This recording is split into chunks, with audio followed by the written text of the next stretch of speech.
Okay folks, so something I've been wanting to do for a long time is to replace my center dash trim piece with the performance pack trim that includes the oil pressure gauge and the vacuum and boost gauge.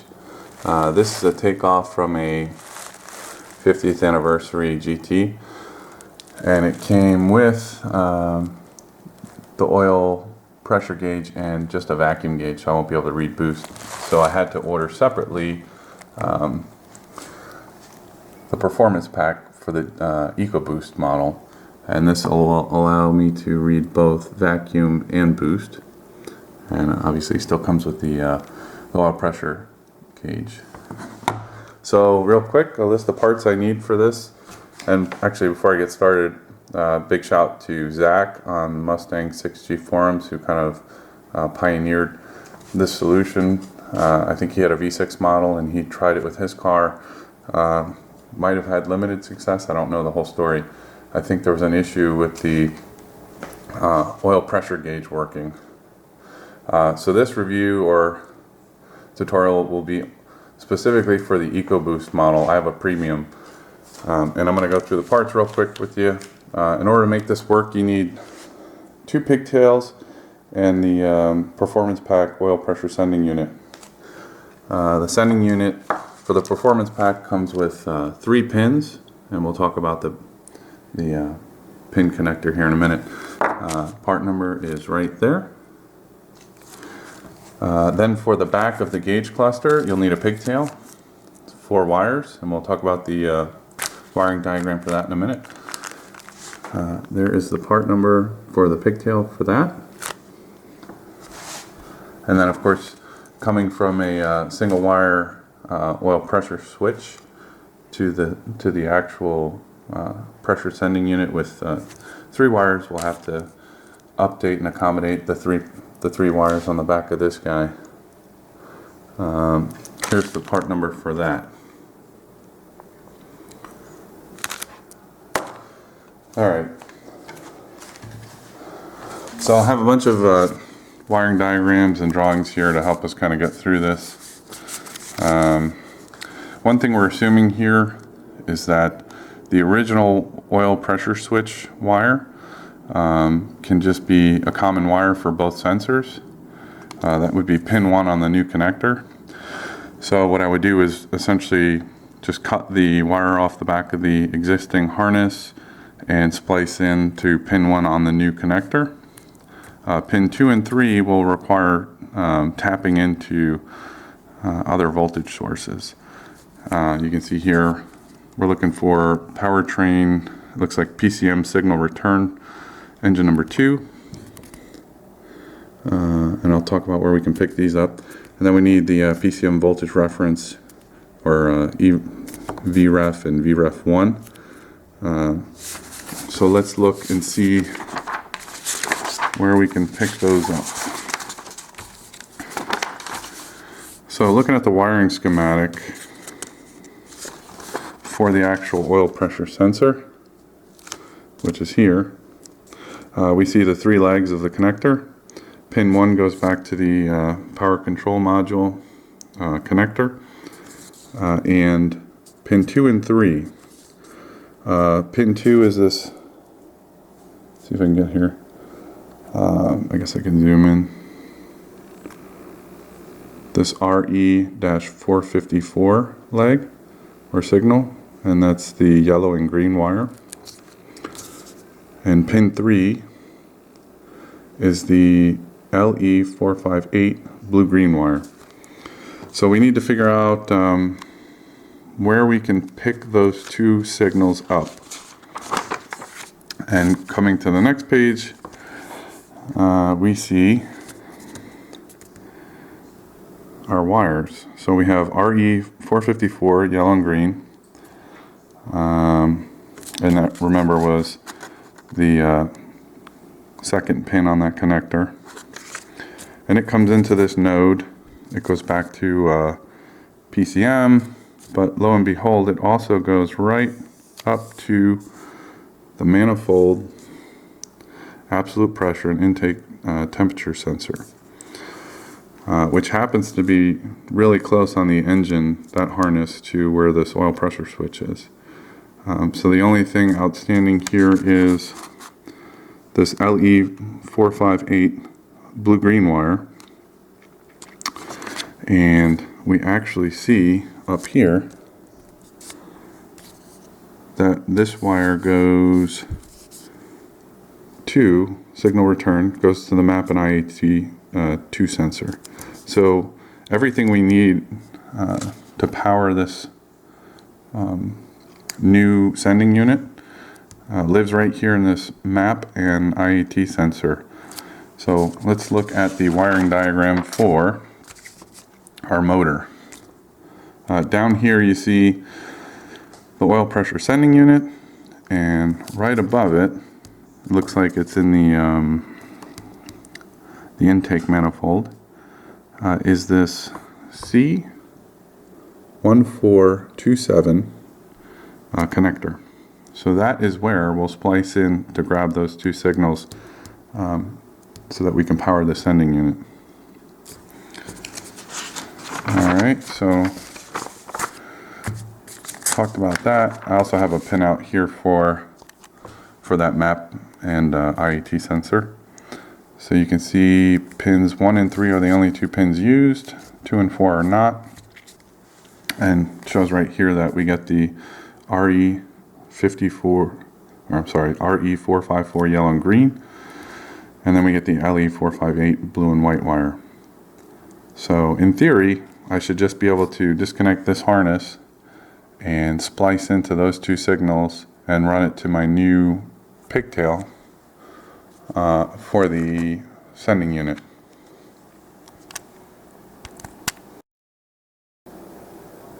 Okay, so the last thing that we haven't touched on is how we power the gauge and where the actual signal comes from for the gauges.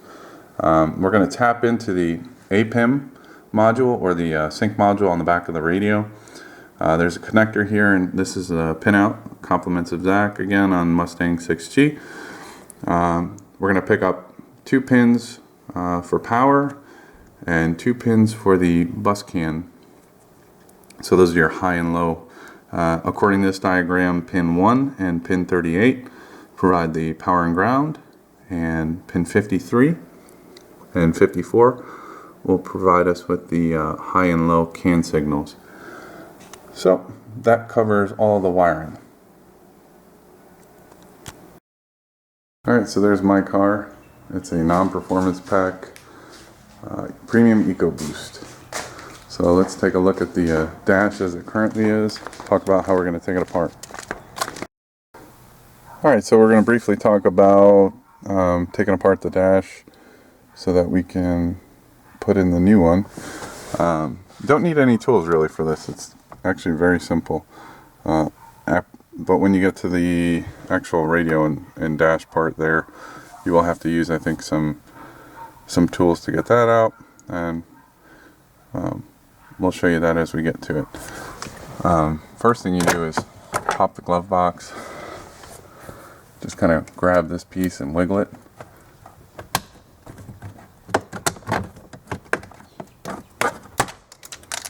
And that's it. And then once you've got that off, you literally just grab it here and work the panel off all the way across. I'm going to put the camera down for that part because I need 2 hands. Okay, so I've just pulled off the dash piece. Pretty simple. You just got to wiggle it and take your time with it, pry it out. Nothing's broken. Everything went pretty smooth there. Let's talk about things we're going to have to do. So obviously we're going to have to accommodate the cluster, the gauge cluster that's going to go in. That'll require us to do some trimming here. Essentially we'll have to cut around this, follow this around, and follow this tab here, and essentially take this out so that the gauge cluster will fit. We'll have to remove these 2 screws, and down here this little shaker audio panel just pops out and you'll find screws down there. So I'll get to that. The first thing you should really do here, and this is super important, is disconnect the negative terminal on your battery, because if you short something out, it can be a real headache trying to figure out what you did. And things like your dash panel may not work, your instrument cluster for your odometer, speedometer, and all that jazz may not work. So do yourself a favor, disconnect the battery anytime you work on your electrical stuff. Alright, so we're back in the car, power disconnected, dash trim is removed.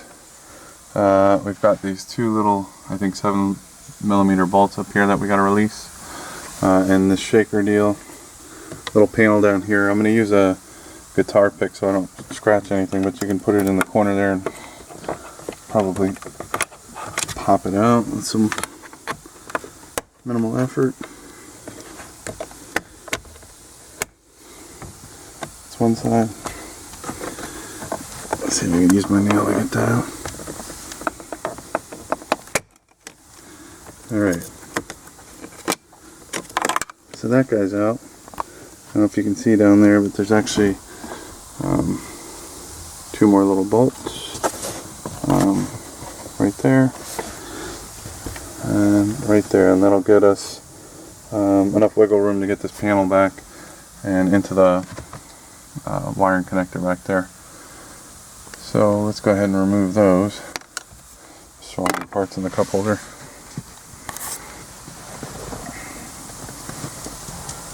Grab my wrench.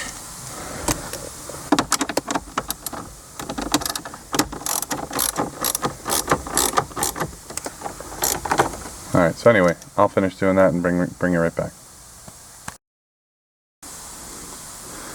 Alright, so we took our fasteners out, two up here, two down there. Should be able to gently pry this back.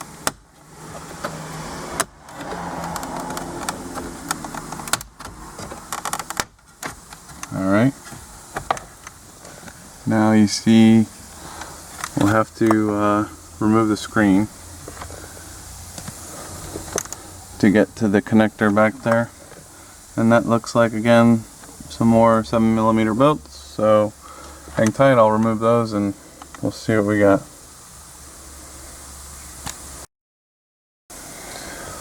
Okay, so we've got the 4 fasteners out that hold the screen in. I think I can just gently pull that away now. I'll put the camera down for that.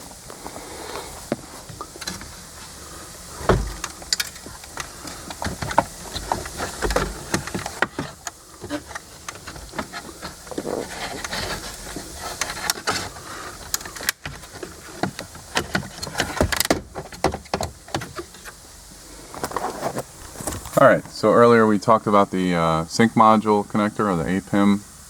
That's that deal right there. So we'll have to disconnect that. Actually, I'll disconnect everything just to get it out of the way. So start with this guy. On this guy, it just has a little release mechanism. So you grab that and should be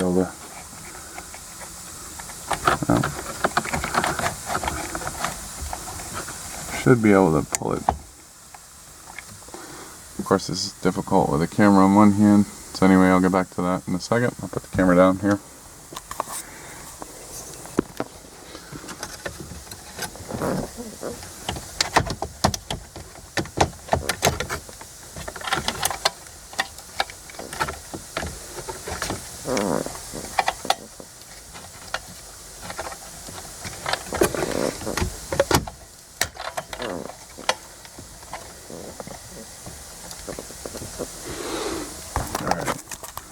So there's this little button up top between these two tabs that you push down, and then it'll let you release the connector.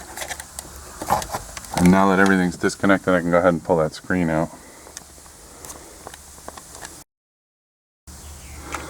Alright, so here is the sync module connector.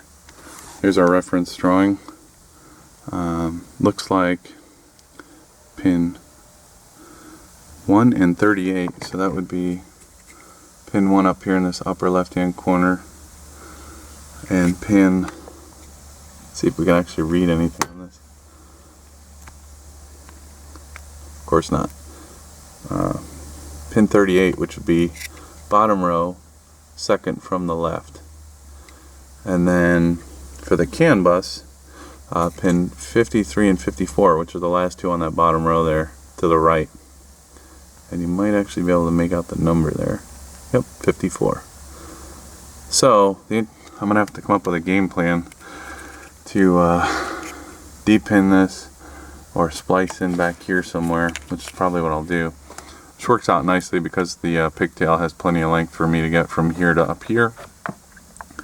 I'm just not super excited about soldering in my car, but I guess we'll do what we gotta do. So I'll work on de-pinning this and then bring it back. Okay, so obviously I need to get access to the back of this connector. It looks like this piece back here is a separate back shell, so I'm going to go ahead and try and take that off so I can get obviously the access I need to work on this. It looks like there's little tabs here on each side that you can use like a jeweler's screwdriver or something to pry those off, so I'm going to give it a shot.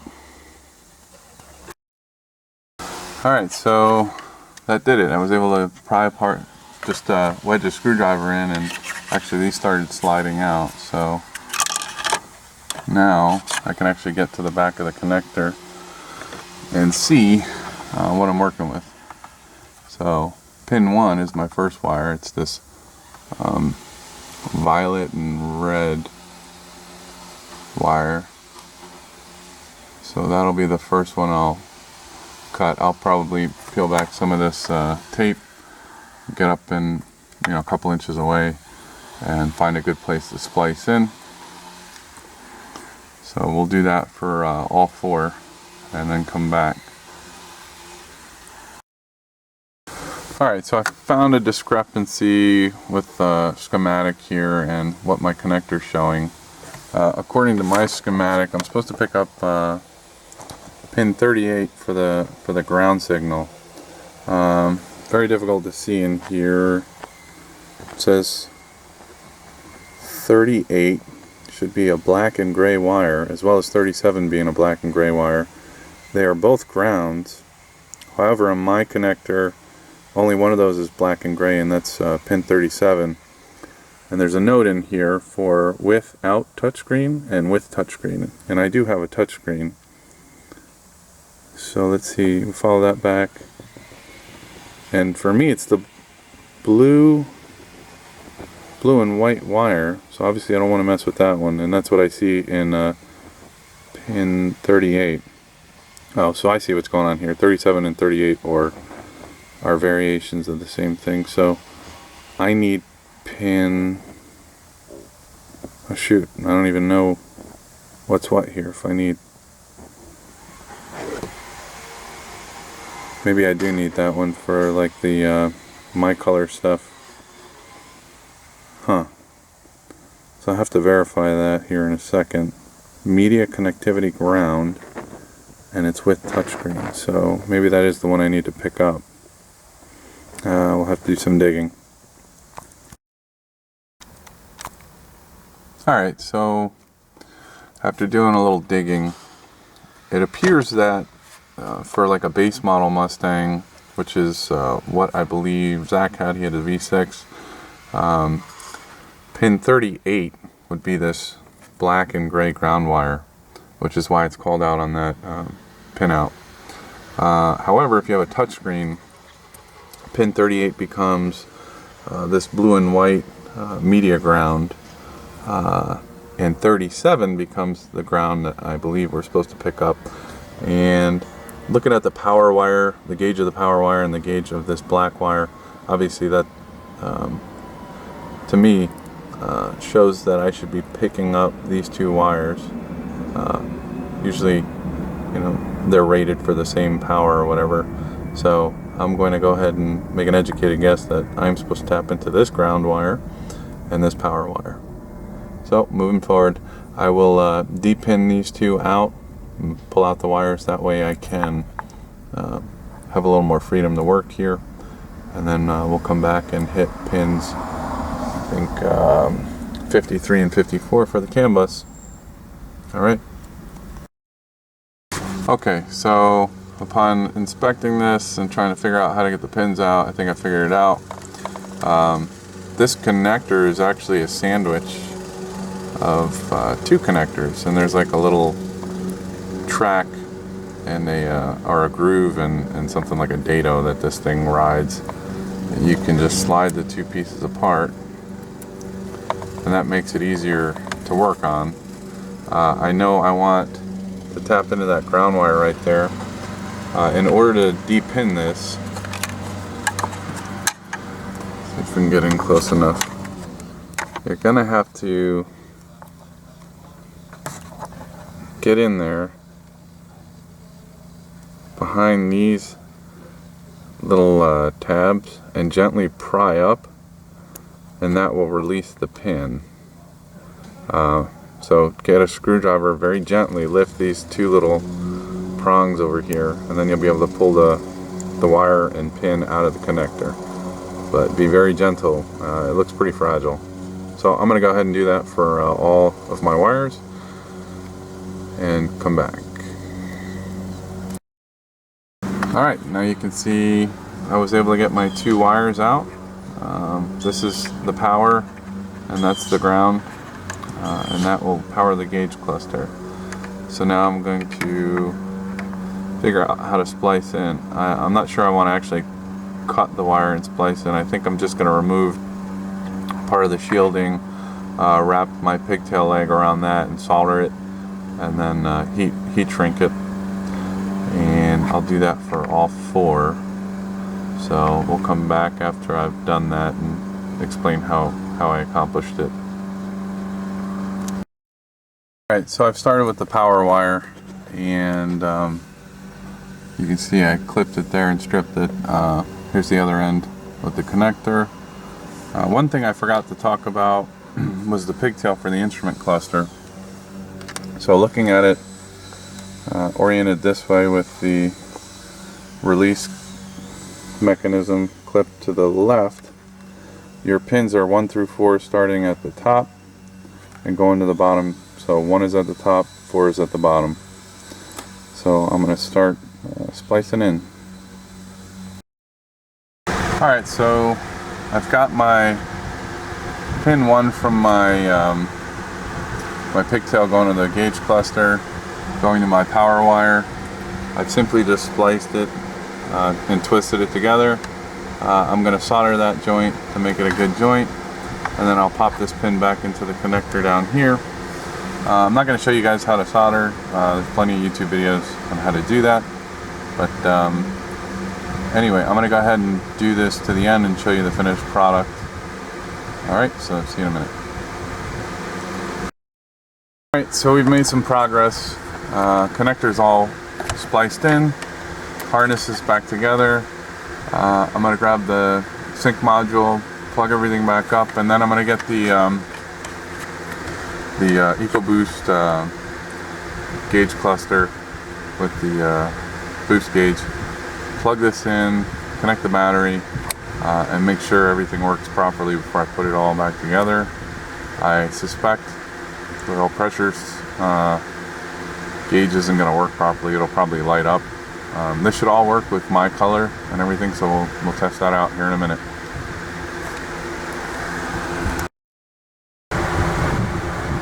Alright, so put the screen back in and just making sure I don't have any weird faults.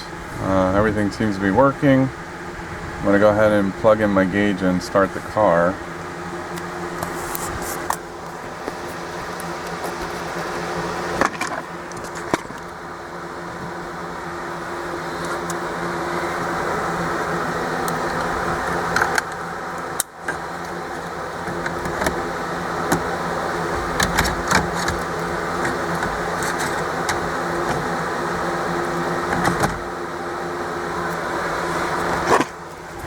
Okay, so far so good. The gauge is powered up, it lights up. Like I said, I don't think the oil pressure gauge is going to work without that sensor. Go ahead and start the car.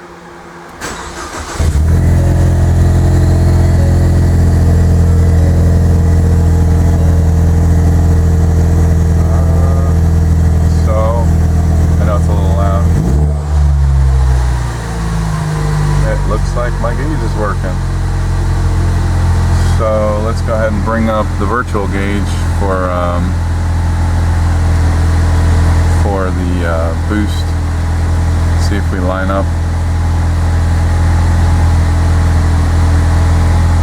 Air, fuel, boost, vacuum. Alright, so we're at 20 inches of mercury there and showing 20 there. I'm showing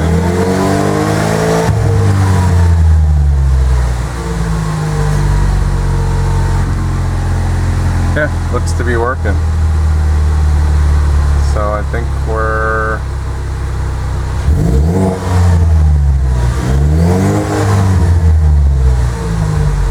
awesome.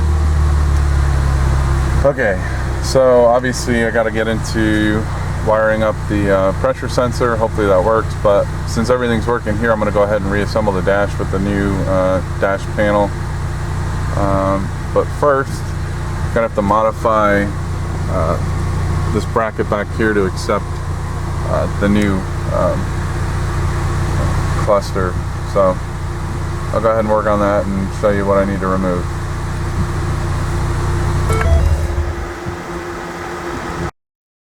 Alright, so I've got everything removed. I've identified what needs to be cut. I don't know if you guys can see the lines here. There's a little line here. It follows this radius and out. Cut around this line, follow that radius and out. And then across the top here, there's a straight line going across. And then essentially the centerpiece pops out, and I'll have to work on cutting back the ducting for this vent. Should only take me a couple minutes. I'll have a shop vac at the ready to suck up all the dust and debris so that I don't make a mess of my car. I'm gonna cover everything up using a simple cutting tool on a Dremel. So we'll be right back. Okay, so you can see I trimmed off this line here, and this, and around here, and then I came in and basically used the tool to cut off a good 3/8 to a half an inch of this duct. Hit it with a vacuum cleaner. I'm not worried about actually covering this duct. As far as I can see, the worst that's going to happen is you might get some cold air on the back of your instrument, but not really concerned. So now we're going to have to put the dash back together and test fit everything and see if we cleared. So stand by.